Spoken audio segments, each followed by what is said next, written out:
Tinatawag ninyo akong Panginoon, pero hindi naman ninyo sinusunod ang sinasabi ko. Gusto po natin bigyan tingin kung ano ibig sabihin ng Panginoon sa buhay ng isang Kristyano. Iba kasi ang pagiging hari ng Diyos. Iba kasi ang pagiging Diyos ng Diyos. At iba naman yung pagiging Panginoon ng Diyos. Magkakaiba yan. Alam niyo ba sa biblical times, nung panahon ni Jesus, tatanungin mo yung mga pare, sino ang Diyos mo? Sasagot nila, ang Diyos, Yahweh. So, Diyos. Tatanungin mo ngayon yung mga politicians noong unang panahon, sino ang Diyos? Sasagot nila, ang Diyos. So, Diyos pa rin ang tawag. Ngayon, tatanungin mo ngayon yung mga magnanakaw, sino ang Diyos? Sasabihin nila, ang Diyos. Tatanungin mo yung mga prostitutes, marami na nun. Sino ang Diyos? Sasagot nila, ang Diyos. So, pare, politicians, magnanakaw, prostitutes, ang tawag nila sa Diyos ay Diyos. Kilala ang Diyos na Diyos. Ngayon, tatanungin mo ang demonyo, si Satanas, sino ang Diyos? Sabihin niya, ang Diyos. So pareho lang, walang pagkakaiba. Pero pagdating sa Panginoon, may pagkakaiba. Yung isang taong magnanakaw, sino ang Panginoon? Sasabihin niya, ang pera. Ngayon, tatanungin mo yung Kristiyano, dapat ang isasagot niya si Jesus. Pero hindi. Maraming mga Kristiyano, hindi si Jesus ang Panginoon. Ang Panginoon nila, minsan, yung pera. Ang Panginoon nila, minsan, yung asawa nila. Pag sinabi ng asawa, upo! Upo yan. Pag sinabi, tumbling, tatambling yan. Pag sinabi, wala magsisimba, hindi magsisimba yan. O sino Panginoon nila? Hindi asawa nila. Pero pag Diyos, alam ng lahat, kahit si Satanas, alam niya na ang Diyos, ang Diyos. Pero pagdating na sa Panginoon, may pagkakaiba na kahit Kristiyano. At dito, sinabi ni Jesus, kung hindi ako ang Panginoon mo, darating ang bagyo sa buhay mo. Kung hindi ako ang Panginoon mo, darating ang baha sa buhay mo. Kung hindi ako ang Panginoon, darating sa iyo ang hampas, babagsak ka. Pero kilala mo siyang Diyos.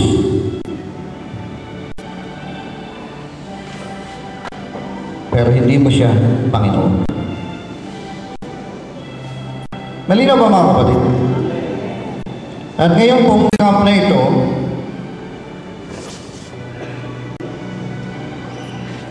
iniimbitahan ko po kayo na gawing Panginoon si Jesus bilang Panginoon.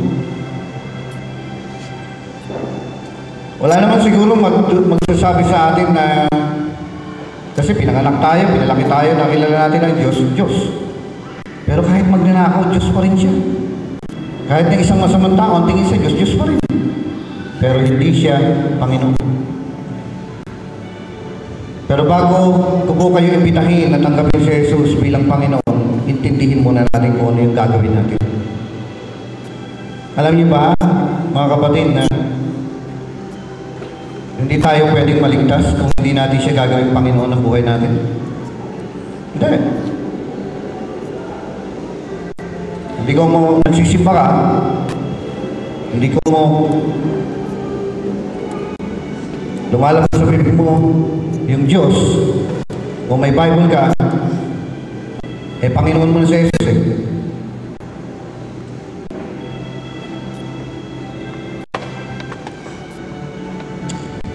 Alam niyo ba, tingnan niyo po ito. Ang ibig sabihin ng Panginoon, may utos siya na sasabihin sa'yo. Hihintayin ni Jesus na sundin mo ito. Alam niyo, tingnan niyo mo anong nangyari kapag si Jesus, pag si Jesus ang naging Panginoon natin. Mayroon pong handaan, may kasalan. At si Jesus po ay naimbitahan na dumalo o umaten sa kasalan na yan. At doon po sa kasalan nagkaroon ng problema, kinapos ng handaan. Kinapos ng budget.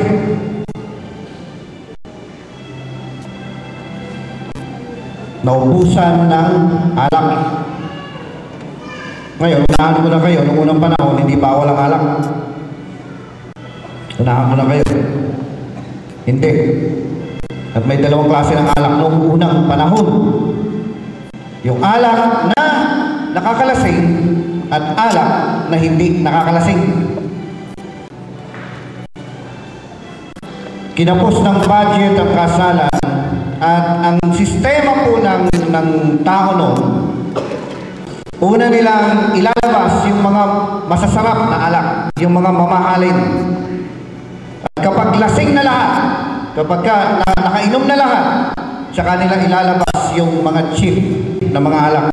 At dumating po ang time doon sa kasalan na yun, na kung saan si Jesus ay naimbitahan na ubusan ng alak. Ngayon, ang nakataya po rito yung kahihiyan ng pamilya. Yan ang tradisyon ng biblical times. Nakataya ang kahihiyan ng pamilya at ang nanay po ni Jesus ay nandoon at humingi siya ng tulong kay Jesus. Ngayon, nagsalita si Jesus, sabi niya, babae, huwag mo akong pinangungunahan. Kasi somehow, andun yung demand ng nanay ni Jesus. Sabi niya, basahin niyo po ang Bible. Babae, huwag mo akong pinangungunahan, sabi niya. Ngayon, ang sabi po ni Maria, tinawag niya yung mga katulong, yung mga nag-aasikaso, at ang sabi niya, sabi naman siyempre sa kasalan, maraming kamag-anak rin, hindi po ba? Ano trabaho ng mga kamag-anak? One, tumulong. Sila yung mga nagsaserve, nagluluto, naghahanda, at ano pa yung trabaho ng kamag-anak? Magbitbit ng handaan. Tinawag niya ngayon yung mga katulong, sabi niya, kung ano ang sabihin sa inyo ni Jesus, basahin niyo po ang Biblia. Sabi niya, kung ano ang sabihin sa iyo ni Jesus, sundin mo. Alam niyo mga kapatid, kung gusto natin talaga tulong ng Diyos, susunod tayo Ang problema lang kasi, namimili tayo ng sinusunod. Sabi po ng Biblia, kung ano ang sinabi sa inyo ni Jesus, sundin niyo.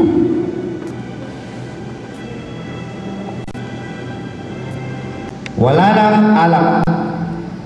Nakataya ang kahihiyan ng pamilya. Ma-pride ang mga Hudyo. Maniwala kayo. Ma-pride. Wala nang ihahanda. Ubus na. Kahihiyan ang aabutin ng mga tao ng pamilya. At ang kahihiyan na yan ay ipo-broadcast sa paligid. Naka-attend ka ba nung kasal na ganito? Naku, kinapos ng handa. Kinapos ng inumin. Sabi ng isa naman, okay, di man lang ako nalasing. Para di Pilipino noong unang panahon pa naman, para masiyahan ka sa isang handa, kailangan malasing ka. May mga tao po, 3 drum na, hindi malasing. Kailangan lasing mo sila. Ngayon ito, humiling sila ng tulong kay Jesus. May magagawa ba si Jesus? Meron! May magagawa siya. Sa dami ng hihinga nila ng tulong, kay Jesus mo sila humingi ng tulong, meron magagawa talaga. Di mo lang alam kung anong kaya gawin ng Diyos para maayos sa sitwasyon mo.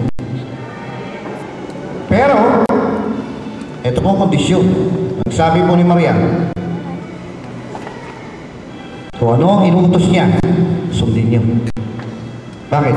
Kilala niya anak niya Nakasama niya na ilang taon niya.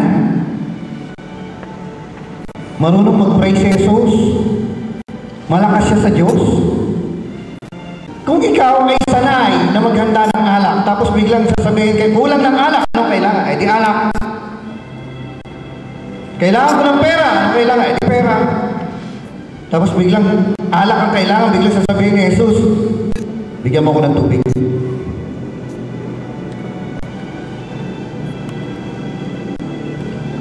Parang may, anong ginagawa mo? Parang salungan ata sa kaisipan mo. Alak ang kailangan, tubig ang bibigay mo. Hindi pwede po yan. Buti lang, hindi sinabi ng isang katulong, Panginoon, hindi po ganyan ang paggawa ng alak. Kailangan juice, yung katas ng ubas ang ilalagay mo, hindi tubig. Pero sinunahan na sila ni Maria. Sabi ni Maria, no, sabihin niya, sundin mo. Pakipingon po yung katabi at sabihin natin, sundin ka.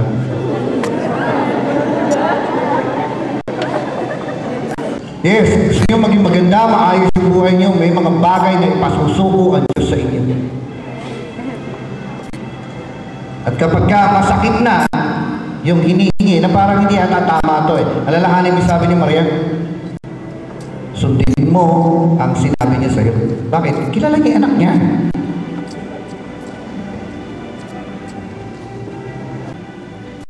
Ngayon, dahil Kristyano tayo, alam natin kung paano mag-pray. Alam ni Pastor Simon kung paano mag-pray. Paano, Pastor? Hindi pa nilelehans? Siguro po, pinatungan niya ng kamay yung mga tapayan na punong-puno ng tubig. At pagkatapos niyang ipag-pray, yung 6 na tapayan na yun, na punong-puno ng matamis na tubig. Plain tubig. Kung may nawasan nun, siguro nawasan tubig. Ang sabi ni Jesus, ihanda niyo. At kung ikaw ay nakakaalam ng sikreto, sasabihin nung katulong, mabuti na lang, katulong lang ako rito. Pero dun po, makikita natin na mukhang si Maria ay may influence doon. Bakit? Kasi parang kamag-anak nila yun Kasi pwedeng gawin ni Jesus yun kasi kung sino-sino ka lang nabisita ka at hindi ka naman kilala, wala kang karapatan mag-utos ng gano'n. Pero yan pa lang, makikita natin na mukhang kakilala ni Jesus yung mga tao yun. At parang may katungkulan si Maria doon sa lugar na yun. Kaya sabi niya, kung anong gusto siyo to sa inyo, sundin niyo. Pinag-pray ni Jesus. Pero take note, nagbigay siya ng utos. Dito makikita kung siya nga ang Panginoon o hindi. Kung siya ba ang amo o hindi. Alam niyo po mga kapatid, inilabas yung tapayan at inihanda sa mga panauhin. Alam niyo sagot nila? Nung natikman nila yung tubig, yung plain, yung walang lasang tubig, yung pure na tubig lang,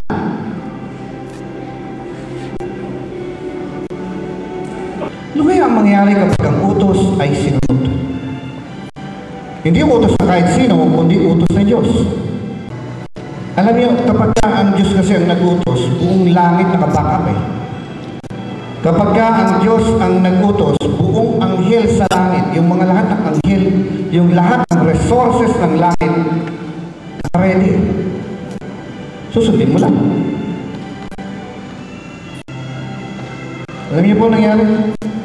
Nilabas yung tubig at pinainom sa mga panauhin. At sabi po, nung natikman na ng mga bisita yung inihanda, ito po ang comment nila.